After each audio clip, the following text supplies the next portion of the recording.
여론조사를 통해 민심을 읽어보는 시간입니다. 민심은 숫자다. 오늘도 오피니언 라이브 윤희용 여론분석센터장, 리얼미터 권순정 조사분석실장 나왔습니다. 어서 오십시오. 예, 안녕하십니까. 안녕하십니까.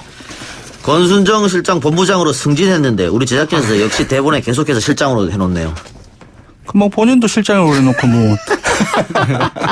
나 아무거나 좋습니다. 예. 네, 실장이 더 익숙해요, 솔직히. 예. 네, 본부장이 좀 이상해. 예. 네. 대통령 지지율 다시 50% 회복했다고요? 네, 지난주, 그러니까 오늘 발표된 거죠. 50.4%를 기록했는데요. 지난주 참 재밌었습니다. 왜냐하면 주중집계, 그러니까 월요일부터 수요일까지 주중집계는 소폭 떨어졌거든요. 예. 그러니까 주 후반에 금요일날 51.7%까지 올라가면서 떨어진 게 오히려 오른 걸로 됐어요. 그러니까 전국을 가만히 보면은, 지난주 초에도, 물론 이번 주 토요일에도 북한은 미사일 발사가 있었지만은, 지난주 초에도, 미사일 발사가 있었습니다. 예. 그리고 아시다시피 그 미중 무역 분쟁에 따른 어떤 주가라든지 블랙 먼데이. 예. 근데 그런 부분들이 겹치면서 상당히 많이 떨어졌었죠. 예. 그러니까 한마디로 말해서 이제 남북 관계가 어떤 평화 이슈로 전환이 되면은 대통령 지지율이 오르고, 이것이 안보 이슈로 전환이 되면 대통령 지지율이 떨어집니다. 거기다가 이제 블랙 먼데이 그런 부분들이 있어서 경제 문제까지 있었기 때문에 수요일까지 떨어졌는데, 근데 그 이후에 기억할지 모르겠지만 주옥순 엄마 부대, 그리고 이제 일부 개신교 성직자들의 친일 찬양이라든지, 아베 그 측근의 한국은 과거의 매춘국이었다. 예. 뭐 이것부터 시작해서 이제 나경원 원내대표의 우리 일본까지, 그러니까 주 후반 지나면서 이제 친일에 대한 여러 가지 망언들이 압축적으로 계속 벌어집니다. 친일에 대한 망언들이 압축적으로 벌어지면 대통령 지지율이 올라갑니까? 그렇습니다. 왜냐하면 기본적으로 지금 이제 친일 논쟁이라든지 일본의 경제보복과 겹쳐가지고 외부의 공격으로 인식되고 있고, 외부 공격에 따른 내부 결집, 그리고 정부 힘 실어주기, 그러한 여론들이 확대되는 과정 속에서 대통령 지지율이 오를 수밖에 없는 거죠. 그래서 그 수요일까지의 어떤 흐름하고, 그리고 수요일 이후에 주 후반의 흐름은 완전히 달라졌습니다. 그래서 대통령 지지율이 출렁거리면서 최종적으로는 50%대를 회복을 하면서 마감했습니다. 예.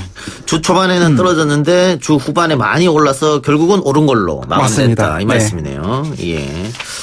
알겠습니다. 그런데 중도층에서는 지지율이 하락했다고요? 이거는 왜 그럴까요? 그러니까 중도층, 사실 경제적인 문제가 중도층에 상당히 이제 민감합니다. 그러니까 주가 문제라든지 환율 문제라든지 그런 부분들이 크게 문제가 있었기 때문에 좀 경제적 우려감들이 있었고, 그리고 북한에 대한 도발, 그리고 안보 우려 역시, 사실 진보층이나 보수층이나 각각의 안 좋은 일들이 있더라도 진보층은 민주당의 정의당, 그리고 보수층은 자유한국당 쪽으로 강하게 붙어 있는 이른바 이제 집토끼의 경향을 보이거든요. 그 과정에서 큰 일이 발생할 때 경제적 문제라든지 안보적 이슈에 많이 흔들리는 층이 중도층입니다. 그러니까 중도층은 그렇게 봐야 되겠죠. 그래서 최종적으로 오른 것은 진보층이라든지 그 보수층의 오름으로 올랐다고 봐야 될 것 같습니다. 네.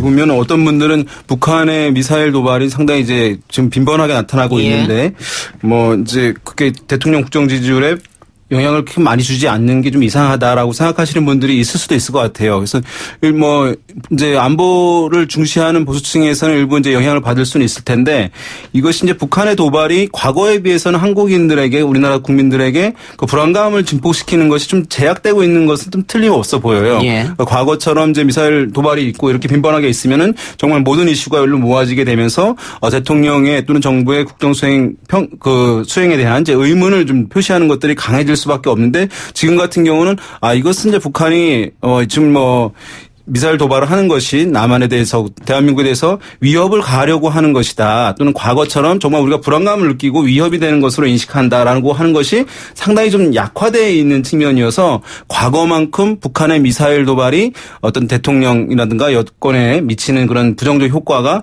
좀 제약돼서 나타나는 국면도 이제 있는 것을 좀 볼 수가 있습니다. 정당 지지도 살펴봐 주시죠. 정당 지지율은 민주당 역시 주중에는 30%대를 떨어졌다가 주 후반에 반등을 함으로써 40%대를 40.1%가 나왔습니다. 그렇지만 1.4% 떨어졌고요. 한국당 역시 주중까지는 거의 29.6%로 30%에 근접을 했거든요. 주 후반에 27%대로 떨어지면서 최종적으로는 0.1%포인트 하락한 그 횡보이죠. 28.7%이고요. 그러니까 주중까지 올랐던 거를 본다고 한다면 사실상 그 주 후반에 지지층 이탈의 어떤 부분들이 좀 더 크게 느껴지는 한국당입니다. 그 외에 정의당은 1.1%포인트 오른 7.0%가 나왔고요. 바른미래당은 4.7%, 공화당 2.7%, 1%, 2주 연속 2%대를 유지를 하고 있고요. 민주평화당 2.1% 이렇게 나왔고요. 이번 그 조사는 지난 8월 지난주 한 주 동안 실시가 됐고요. 그래서 19세 이상 유권자 2,504명을 대상으로 해서 무선 유선 이미 걸기 전화면접 자동응답 혼용으로 조사를 했습니다. 신뢰 수준은 95% 신뢰 수준 플러스 마이너스 2.0%포인트입니다. 예. 네.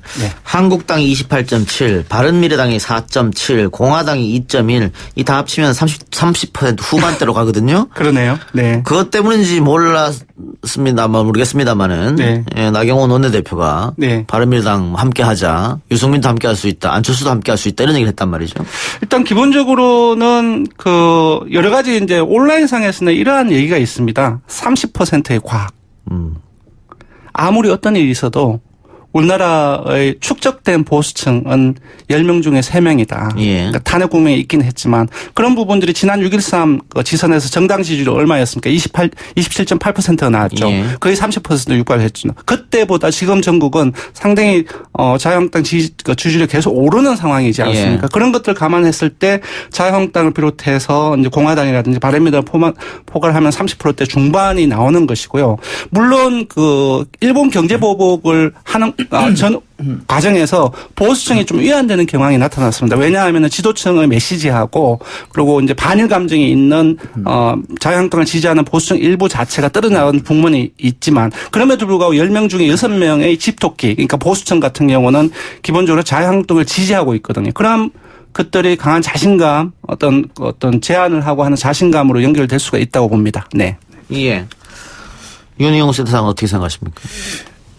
지금 이제 야권에서는 어쨌든 이제 야권 연합 이것은 이제 총선이 다가오면서 계속 꺼낼 수밖에 없는 상황이에요. 왜냐하면 실제로 이제 선거가 보면은 각 정당 선호하는 정당을 투표를 통해서 지지를 나타내서 승부가 가는 것이 아니라 대개 정권 중반에 실시되는 선거인 경우에는 정부 여당에 대한 이제 평가 선거가 될 수밖에 없거든요. 그렇게 되면 야당 입장에서는 본인만의 정당, 각자 야당의 정당 지지율로 승부하기보다는 정부 여당에 대해서 부정적 인식을 갖는 유권자들을 어쨌든 한 그릇에 담으려고 하는 것이 가장 파괴력이 클 수밖에 없기 때문에 예. 아마 이제 분열되어 있는 보수 야권들도 아마 이제 야권 연대를 카드를 이제 꺼내들 것이긴 한데 그런데 이제 과거 진보 진영 같은 경우에는 굉장히 여러 번 이제 야권 연대를 했었잖아요. 야당일 때. 그러니까 학습 효과가 상당히 컸고 어떤 외부의 시민사회든가 이런 권위 있는 기관들이 어떤 인물들이 이렇게 이제 협의체를 이루게 하면서 이끌어내는데 매끄럽게 좀 이끌어내면서 성사되는 경우들이 이제 있었는데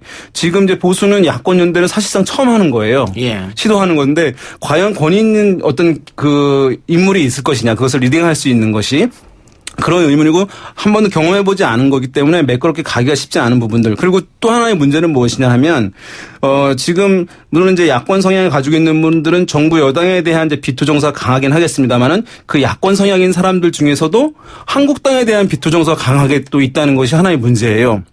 그러니까 한 그릇에 담으려고 한다면 어느 특정 정당, 야권 연대하는 구성 정당 중에 한 곳에 대한 비토 정서가 강하지 않아야 되거든요. 근데 지금 바른미래당으로 가 있는 사람들이라든가 이런 사람들 같은 경우는 한국당에 대한 비토 정서가 강할 수 있기 때문에 과연 그것이 시너지 효과를 발휘할 수 있을 것인가에 대해서는 아직 좀 의문인 부분들이 있다. 그것들은 이제 야권이 앞으로 얼마나 해소할지 이것이 이제 과제가 될 것 같습니다. 제 코멘트를 좀 수정하고 싶은데요. 예, 하세요. 그러니까 죄송합니다. 나경원 의원이 보수연합, 보수대 통합을 이제 이 시기에 제안을 했던 부분들은 자신감의 표현이라기보다는 오히려 조금 어려움. 예. 내년 총선을 봤을 때 지금 국면이 지금 구도로 계속 간다고 한다면 예. 어렵다라는 표현이 아닌가 싶어요. 예. 네.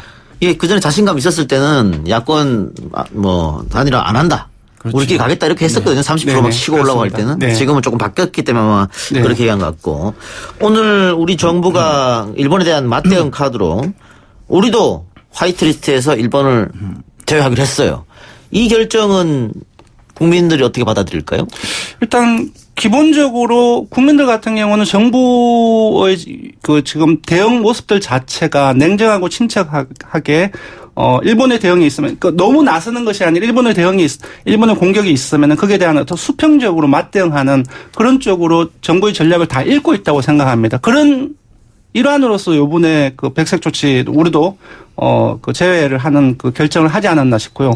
이 자체가 제가 볼 때는 어떤 냉정한 하나의 판단이지 우리가 조금 더 이렇게 일본의 맞대응에 너무 앞서가서 감정적으로 하는 건 아니라고 생각이 들고요. 기본적인 정부의 전략 속에서 이루어지는 것이라고 여론은 생각할 것 같고 이 자체가 지지율에 뭐 크게 영향을 미치지는 않을 것 같습니다. 이 자체로는 움직일 수 없을 것이다. 네네. 그러면 하나의 구성 요소니까. 예. 네. 그럼 이건 어때요? 8.15 광복절 때 대통령이 이제 기념사를 할 텐데 네. 분명히 데일 메시지가 나올 거란 말이죠. 그렇습니다. 그 메시지에 대해서는 국민 여론이 출렁이지 않을까 그러면. 이것도 제가 짧게 말씀드리고 예. 싶은데요. 그러니까 오늘 수석 보좌관 회의가 있었습니다. 조금 유화적인, 그러니까 기본적으로 냉정 침착하고 계획성을 가지되 그런 기조로서 했지만 메시지가 나갔지만 대통령의 메시지가 나갔지만 이전보다는 조금 되게 침착한 모습이었거든요. 예. 근데 이 자체는 크게 문제가 되지 않는다고 생각합니다. 왜냐하면 기본적으로 모든 메시지에서 우리가 할 바는 어떻게 하겠다는 거 계속 자신감을 쥐어주고 있기 때문에. 근데 예. 문제는 이제 만약에 8.15의 메시지 자체가 국민들로 하여금 후퇴하는 느낌을 준다든지 그렇게 됐을 때 오히려 저는 지지율이 빠질 가능성이 높다고 봐요. 그러니까 완급을 조절하고 일본의 대응에 맞추어서 우리도 대응해 나가되 기본적으로 조금 밀린다는 느낌 그런 것들을 인상을 주면 좀 어렵지 않나 싶어요. 네. 이게 이제 화이트리스트에서 일본 제외한 것은 만약에 한일 군사 정보 보호 협정의 카드를 어쨌든 폐기하는 건 만약 이런 정도로 나갔다고 한다면 좀 과잉 대응 아니냐라고 하는 어떤 일각의 비판들이 있을 가능성이 있거든요.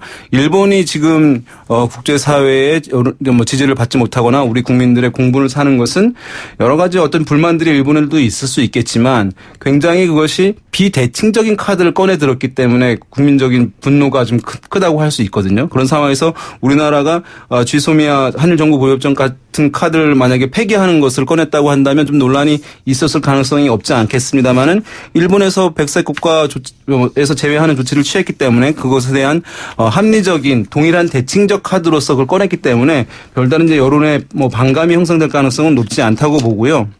말씀하신 대로 8.15 때 이제 대통령 메시지가 어떻게 나올 것인가가 중요할 텐데 일단 세 가지 가능성이 있겠죠. 뭐냐면 굉장히 강경한 이제 메시지 일본에 대한 그래서 또 추가적인 어떤 일본에 대한 조치를 꺼내놓는 것들이 있을 수 있을 것 같아요. 그다음에 그 반대편에는 여러 가지 이제 우리가 이 상황을 타개하기 위한 일본에 대해서 대화를 요청한다거나 새로운 어쨌든 화해 협력의 카드를 내놓는 것이 있을 수 있을 텐데 그 둘 중에 어느 하나만 꺼내는 것은 아마 대통령으로서 또 정부로서도 부담이 될 가능성이 있어 보이거든요. 지금 이제 격앙돼 있는 국민적 감정에서 굉장히 유화적으로 한다는 것은 국민적 자존심이 용납하지 않을 가능성이 있는 상황이고 더 추가적인 강경 조치를 내세우게 되면 한일 관계가 더욱더 악화될 가능성이 있기 때문에 그렇다고 본다면 아마도 이제 오늘 대통령 메시지에서 감정적 대응이 이제 좋지 못하다라고 하는 얘기를 했다는 것에서 비추어서 아마도 그 중간쯤에 타협한 정도의 메시지가 나올 가능성이 있어요. 일본에 대해서는 강력한 경고를 하고 그러면서 이제 국민적 자존심을 세우고 또 자신감을 보여주되 대화의 가능성을 열어두는 그런 메시지가 아마 8.15 메시지에 나올 가능성이 높지 않을까라고 합리적으로 좀 예상해 볼 수 있을 것 같습니다. 또 하나. 지금 북한이 잇따라 미사일을 쏘고 있고 러시아, 중국 군용기가 우리 영공에 진입하고 금융시장이 불안하고 이 좋지 않은 상황이 연달아 지금 몇 주 사이에 다 터졌거든요. 네. 그 일본이 일본이 백색 국가에서 우리를 제외하고 네. 그럼에도 불구하고 이 여론전에서 자유한국당이 위에 올라서지 못하고 계속 민주당한테 지는 이유는 뭡니까? 이거는 딱 이 상황을 가정해 보면은 쉽게 파악할 수 있습니다. 7월 한 달 동안에 일본의 경제 보복, 즉 일본의 경제 보복에 따른 이 전국 자체가 딱 백지 상태에서 다 지워보세요. 지우고 한 2주 동안에 이제 미사일 발사 5번 일어나고, 그리고 미중 그 무역 분쟁으로 인한 어떤 금융 시장 불안이라든지 그런 것들로 채워졌다고 생각을 해보세요. 자유한국당 지지율 가만히 있었을 거예요. 지금처럼. 바로 일본 전국, 그러니까 일본 경제 보복에 따른 과정 속에서 지지층이 이탈한 부분들이 큽니다. 그러니까 아까도 말씀드렸다시피 기본적으로 초기의 메시지, 자유한국당 지도부 메시지는 그러니까 불매운동이 감정적이고, 그리고 아베가 받아들이지 않음에도 불구하고 외교적으로 타협하라. 그것은 숨겨진 것은 사실 일제강점기 이 부분들 같은 경우는 일부 하라는 것이시죠. 그러니까 그 일본을 비판한 게 아니라 오히려 문재인 정부를 비판하는, 비판의 수위를 더 두는 그런 그게 부분이죠. 악수였단 말이에요. 그 메시지 그 자체가 기본적으로 대일 감정에 대한 반일 감정은 자유한국당을 지지하는 보수층도 상당히 많은데 다는 아니지만 기본적으로 지도부의 메시지하고 대일 감정이 상당히 악화되어 있는 지지층하고 언밸런스가 있었던 거죠. 그 과정 속에서 지금 그 자유한국당 지지하는 보수층 같은 경우 한때 50%대 중반까지 떨어졌습니다. 그 이전에는 60% 중반까지 있었다가 지난주 같은 경우는 60% 초반까지 회복하긴 했지만은 여전히 조금 밀리고 있는 상황이거든요. 근데 그렇게 해석할 수 있을 것 같아요. 대일본 메시지에 대해서 보수주의자들이 본인이 생각하는 이념, 성향, 가치라는 게 있는데 자유한국당의 지도부가 그걸 못했다는 이야기고, 예를 들면 오늘도 자유한국당 정미경 최고가 한일 관계가 악화된 것은 문재인 정부의 자작극이다, 이런 식으로 얘기했거든요. 이거는 더 지지율을 떨어뜨릴 수밖에 없다는 말씀이잖아요. 이런 발언이 계속 나온다는 거죠. 그렇죠. 그런 부분들이 있고, 그것보다는 대일 경제 보복에 대한 메시지 그 자체가 일본을 받아들이고 일본을 받아들이는 입장으로 메시지가 나가면 안 된다는 거죠. 그쪽을 나갔을 때는 그 반일 감정이 심한 보수층마저도 떨어질 가능성이 있으니까. 그러니까 이제 일본에 대한 한국 이슈, 일본에 관한 이슈가 얼마나 한국에서 우리나라 국민들에게 파괴력이 큰 사안인가를 여실히 보여주는 것이라고 할 수가 있어요. 그러니까 우리가 이제 이런 얘기 하거든요.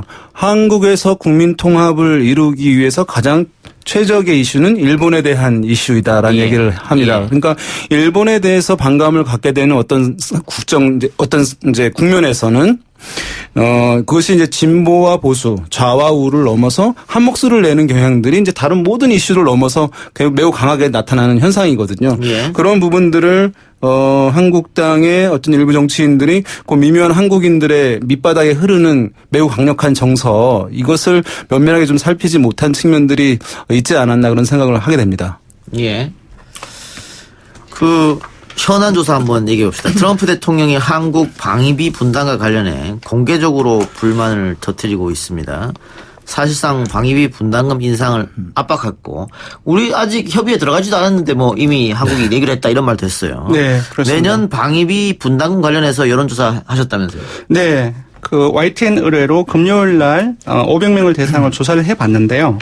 내년 우리나라가 주한미군 방위비 분담금을 어떻게 해야 될지 물어봤습니다. 3가지입니다. 그러니까 현재 적절하니까 동결하자. 그러니까 현재 너무 과도하니까 인하하자.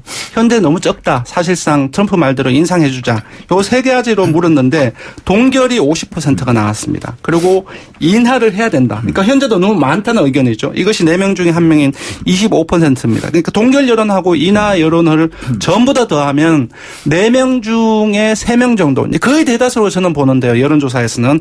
그러니까 75% 정도가 동결하거나 인하해야 한다라는 의견이 많았고요. 인상해야 한다는 의견은 12%로에 불과했습니다. 대부분이 보수층 포함해서 대부분이 동결 또는 인하 여론이 높았습니다. 여기서 지금 동결한다는 응답이 이제 높았는데, 그것은 이제 정당에 상관없어요. 민주당이든 한국당이든 지지자들 다 이제 동결한다는 응답이 높게 나오는 것이고요.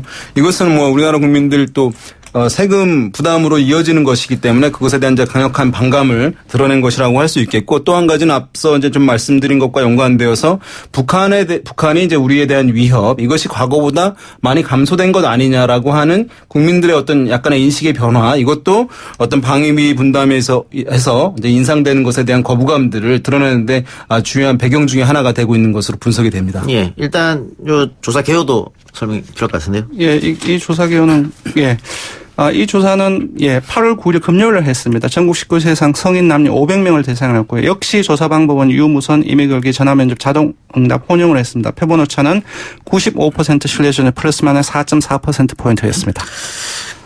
어쨌든 국민 10명 중에 인상하라는 것은 한 명밖에 없다는 거잖아요. 그렇죠. 예. 그러면 이거는 이념이나 이런 거 다 떠나서 보수니 진보니 떠나서 그걸 왜 인상시켜주냐.